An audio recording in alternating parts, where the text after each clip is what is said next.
Righto, here's the uncomfortable bit straight up. Blame is cheap. Any goose can stand at the edge of an incident, point at the last poor bugger who touched the job and say, there, him, her, human error. Done in 30 seconds, everybody home by smoko. Understanding though? That takes work. That takes discipline. That takes resisting the lazy little sugar hit of a neat answer.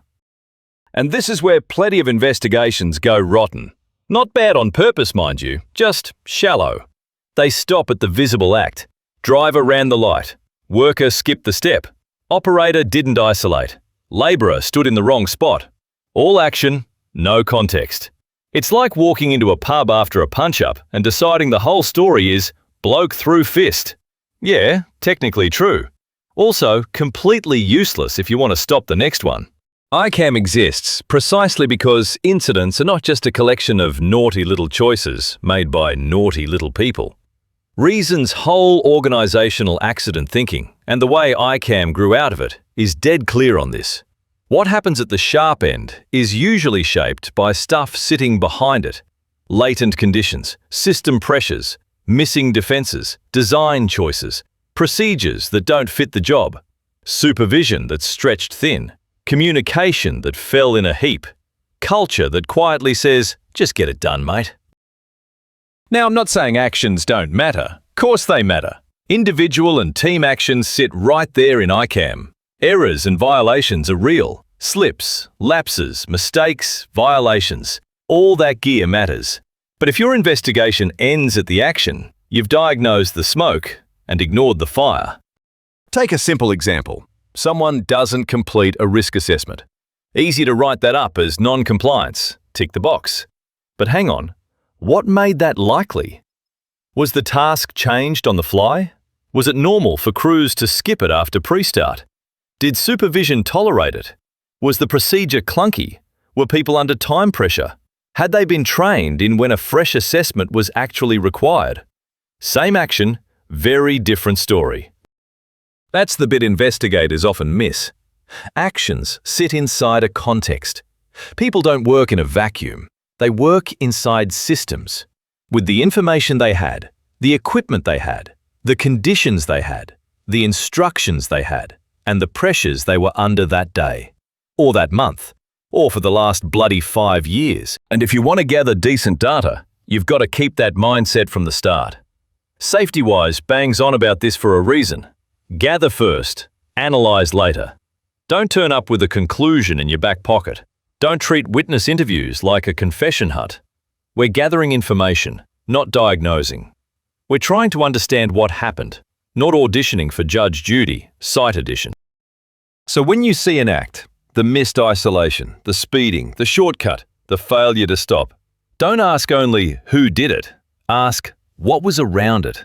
What was the system of work? What were the conditions? What defences were absent or failed? What made that action make sense at the time, even if in hindsight it looks crook as a dog? Because if all you investigate is the last action, the only thing you'll improve is your talent for writing useless reports. This is where PEPO earns its keep. And no, it's not some fluffy acronym consultants invented so they could justify a lunch bill. It's practical. It gives you 5 places to look when everyone else is staring at one person and muttering about accountability. People, environment, equipment, procedures, organisation. PEPO. Mark 1. You brainstorm your data sources. Mark 2. You fill it with facts and sort contributing from non-contributing. Simple in theory, harder in practice because people love skipping straight to conclusions. Start with people. What do they know? What training did they have? What experience? What was their physical and mental state? Any fatigue, stress, distraction, workload issues, poor comms, weak supervision, teamwork dramas? Not so you can psychoanalyze the poor bugger. The workbook is pretty blunt on that, but so you can understand performance in context. Then environment. Not what's the weather usually like. What was it like then? Light, glare, noise, road conditions, clutter, space restrictions, slippery surface, dust, fumes, heat, all that. The situation at the time matters.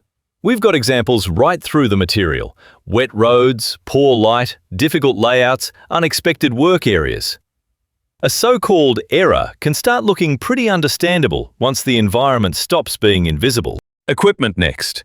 Was it fit for purpose? Maintained? Calibrated? Properly designed? Labeled clearly? Modified? Did it provide the right feedback? The Pocket Guide gives a ripper example with vehicle systems. Maybe mechanically sound, but still missing a rollover protection system or active speed feedback. So the machine can be working and still not be helping anyone stay safe. Procedures. Ah yes, the sacred PDF. Was there one? Was it available? Suitable? Current? Used? Validated? Did it match the job as actually done, or just the job as imagined by someone in an office with clean boots? This is where loads of incidents get interesting.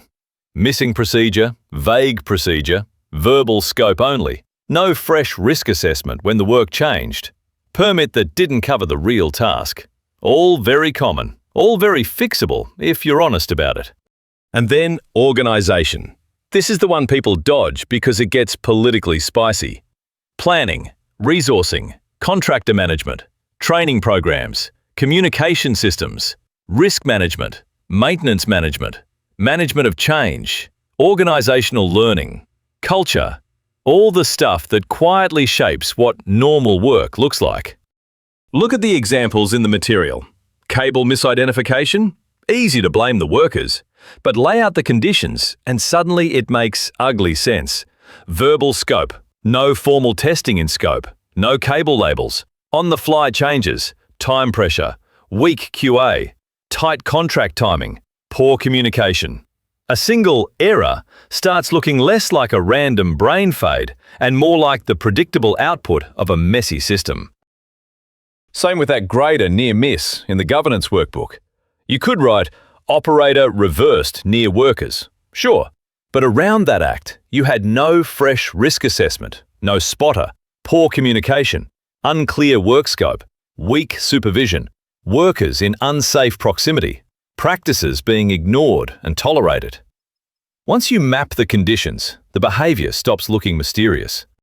That's the value of the peephole lens. It stops the act from hogging the whole story. It helps you see whether the person was set up with good information, safe equipment, workable procedures, proper supervision, and an organisation that actually managed the risk, or whether they were basically asked to juggle chainsaws and then criticised for the blood. Terrible image. But you get my point. Once you've got context, your questions improve. And better questions are half the job. This is where ICAM and 5 Whys both matter. Not as magic tricks, not as fill-in-the-box admin, but as ways of forcing you past the obvious. 5 Whys is handy for lower-level stuff if you use it properly. The material says it pretty clearly. It's simple, quick, and good at driving toward organisational factors. But it can be subjective and a bit too linear if you're sloppy. 5 is arbitrary. Sometimes it's 3, sometimes it's 7. Sometimes you hit a point beyond organisational control, and sometimes you hit a point where you plainly need more data. So don't treat it like a children's counting game. ICAM, on the other hand, is built for more serious or complex events. It asks you to move contributing factors from PEPO into 4 buckets. Absent or failed defences, individual or team actions, task or environmental conditions, and organisational factors. That structure matters because it stops you chucking everything into people stuffed up. But whichever tool you're using, the key question is not just why did they do that, it's what made that action likely, normal, or tolerated. That's gold. Was it likely because the design was poor? Normal, because everyone did it that way. Tolerated, because supervision looked away. Those questions take you to the real story. In interviews, same deal. Start broad, free recall, open questions, active listening, paraphrasing. Then close down for specifics if you need to. Don't lead the witness. Don't load the question. Don't go in trying to prove a theory. The workbook is blunt on this too. Memory is fallible. People get distracted, stressed, contaminated by other accounts, and sometimes they rationalize after the fact. Your job is to gather relevant, accurate information, not bully somebody into agreeing with your favorite conclusion. Practical tip? When you're writing notes, every time you write down a behavior, force yourself to write the condition next to it. Did not stop, because what? Skipped risk assessment, under what change, pressure, or norm? Used wrong equipment, because why was the right gear unavailable, unsuitable, or too far away? If you can't answer that, you're not ready to write the finding. Another one. Before you finalize the report, scan for lazy phrases, human error, failed to follow procedure, not paying attention, poor decision-making. Sometimes those are true descriptions, but they are not explanations. They're the beginning of the work, not the end of it. And keep an eye on evidence, facts supported by something. Documents, scene observations, photos, interviews cross-checked, records, equipment condition, timeline logic. An effective investigator, and the training material is bang on here, doesn't settle for the obvious, stays neutral, asks the whys, validates data, and refrains from premature conclusions. In other words, don't fall in love with your first theory. It's usually a dud. So next time you're staring at a report draft and the whole thing hangs on one person's action, stop. Go back. Pull out PIPO. Rebuild the timeline. Ask what conditions sat around the act. Ask what defense was missing. Ask what the organization knew, allowed, resourced, trained, planned, or ignored. Find the story behind the behavior before you write the report. Or don't call it an investigation. Call it paperwork with a hard hat on.